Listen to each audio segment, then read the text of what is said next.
Today I'm going to share with you what I think is the best draft strategy for fantasy football. All right, so I first learned about this strategy in this Adam Harstad article back in 2023.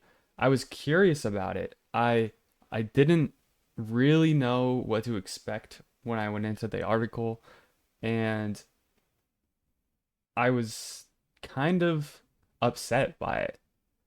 Um, it it made me rethink about how I draft entirely after actually trying and implementing the strategy myself and getting real good results.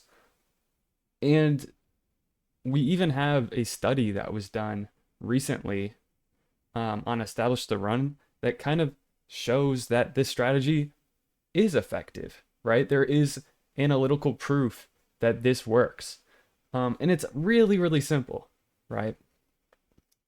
And I'm gonna stop kind of belaboring the point. The draft strategy is to just draft ADP followers. Now I know it sounds ridiculous. Like, okay, what do you mean? You just auto draft? You just don't even actually pick your own players. You just let your league mates pick your players for you in a sense. Kinda, yeah, but it's really effective. It wins. Because you wind up drafting players. Let's say you're in the sixth round and a player who has a fourth round ADP is there in the sixth round and you take them, you're essentially just doing a sixth round pick for a fourth round pick trade. And nobody would actually do that ever, right? It doesn't make any sense. But they give you that value when you draft the ADP follower. And the market is generally pretty solid at valuing fantasy players. And so if you do this and you kind of pair it with, a good mindset for generally how fantasy works, which is like drafting for upside mainly, um, you're gonna have a lot of success.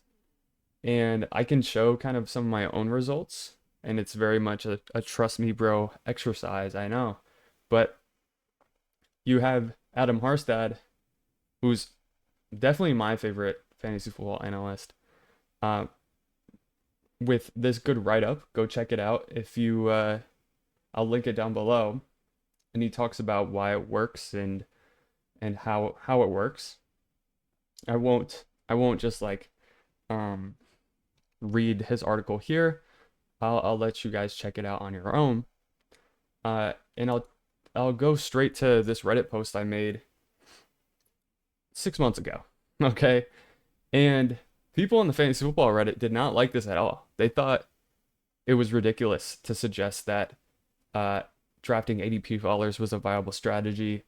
Um, in that, I guess generally as fantasy football players, we like to think we're better than the market, and so therefore, it's ridiculous that you would just draft based on ADP.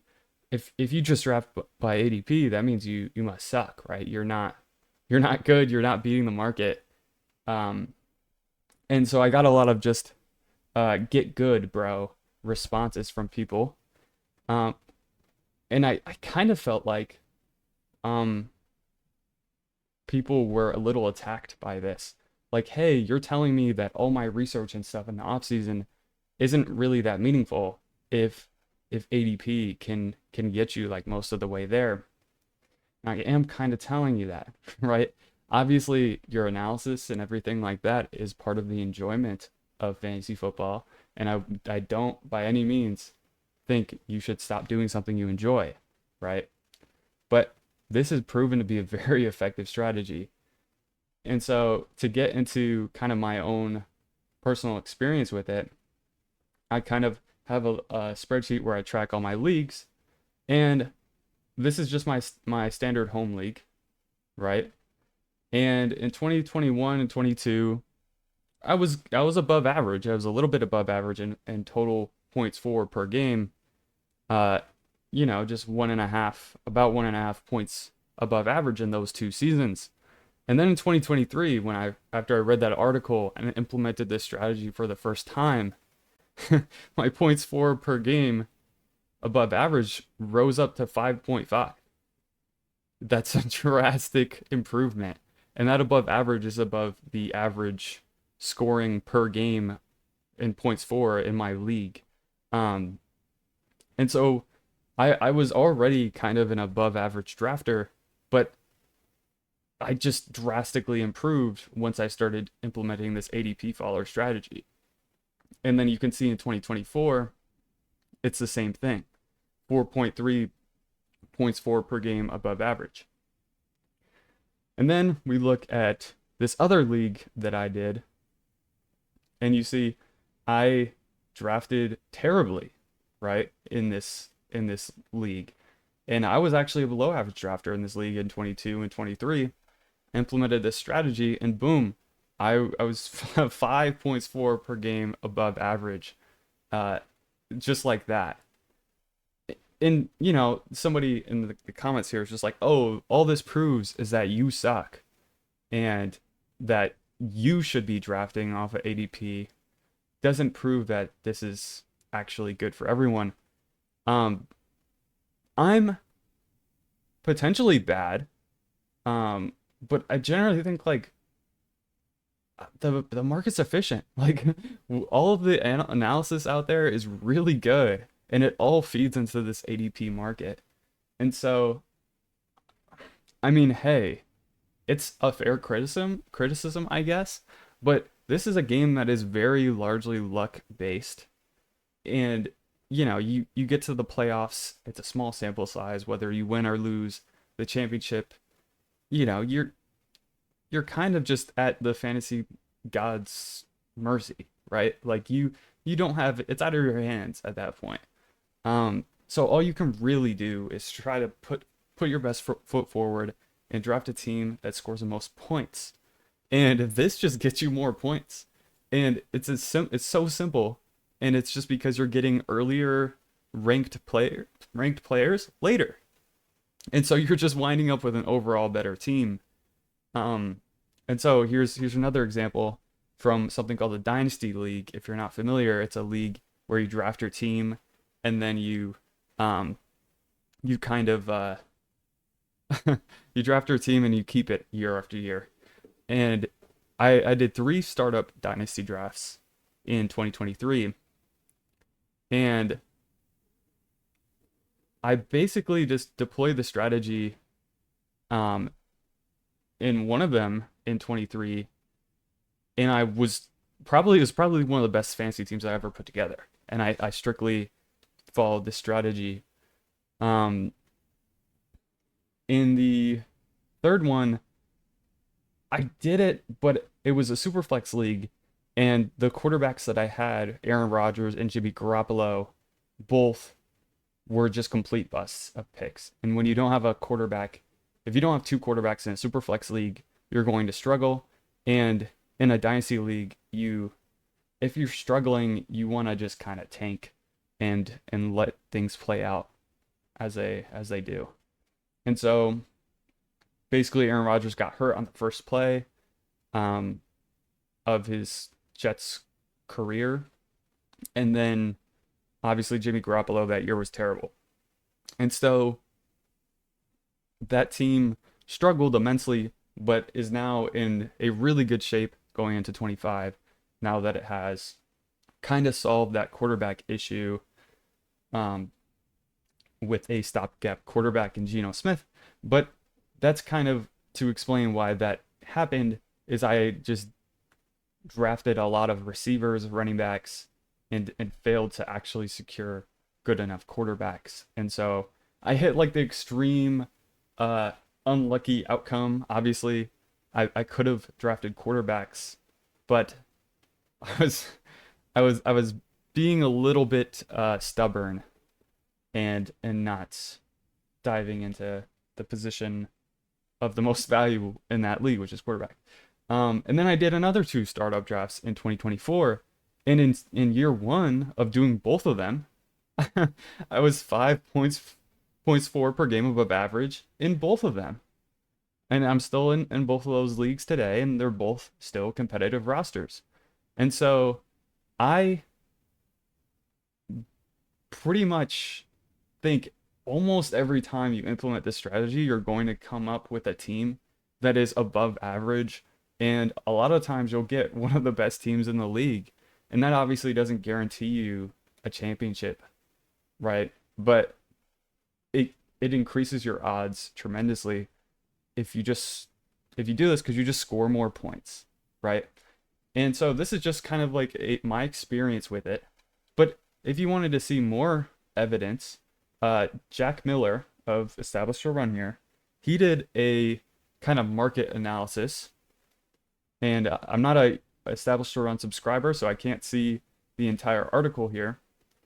But he did this analysis on Best Ball, and Best Ball is a popular fantasy football tournament or where you don't really set your lineups. It's just all about like whoever the highest score of that week is gets started for you automatically. And people play in these large field tournaments and they hope to win millions of dollars. And so they have a lot of data on this specific format to go off of. And his research essentially showed that all the teams that got a lot of ADP value, so he bucketed the teams. So like the first bucket is the teams that got the most ADP value, second bucket, second most, and so on. And then this is the teams that had the 10th or the least amount of ADP value. He showed that like, hey, they scored, not only did they score the most points, but they advanced the most teams to the playoffs. Which this to me is like real signal like, hey, in these large tournaments, this strategy is also panning out in a big way, where you're doing something really simple, really easy. You're just drafting ADP followers. And so that's all I really got for you. If you want a higher chance of winning your league, just don't don't really have many player takes. You can obviously have the guys that you like that you want to target later on in the draft where there's a low hit rate of them being good anyways. But in like the middle of your mostly in the middle of your roster or of your draft, uh I would say like really try to go with this strategy. In the first and second round, all the players are generally good. You can't really go wrong with who you take. It's not like if you take, I don't know, Christian McCaffrey instead of Amon-Ra St. Brown, it's not gonna tank your season. They're all good players. I think you can be a little more discerning with your early picks. Once you get to round 3 and on, this is where you're like really wanting to target the ADP followers. And then once you get like, as the later you get, the more you can kind of pick your own guys. Just keep in mind, like, hey, if somebody's falling like 3 rounds, you should probably consider taking them because they're going to score more points than that draft capital that you get them at would suggest, because they are supposed to go earlier. And so this strategy, it's like it seems really stupid. Um, you're you're not really you're not really outsmarting. Well, you kind of are outsmarting your competition, but you're not out researching them. It takes a lot less effort, and it's especially effective in leagues where people do a lot of research and have a lot of player takes because they'll draft their guys. They'll even reach on some guys, and that causes more and more players to fall in the ADP. Now, there's an important caveat here, right? Which is you almost always want to make sure that your ADP source actually matches up with your scoring settings. If you don't want to go off of the wrong ADP for your specific league setup, because then you'll wind up you'll wind up not doing so hot. I think that's somewhat obvious. It generally speaking, like that's it though. Like you don't have to do much, right? Just sit, be patient, draft these ADP followers when they come to you, and just kind of smile because you know that they shouldn't have been there to for available for you to draft, you know? Um So yeah, that's the best strategy I think you can take every single season. And this is kind of a massive efficiency or inefficiency, I should say, in the market in a weird way because it is the market, but it's an inefficiency within individual leagues, right? And so if you can just do this over and over and over again, you'll come out ahead more often than not. And I hope it works out for you. It's worked out for me. And I think pretty quickly you'll see just how powerful this strategy can be.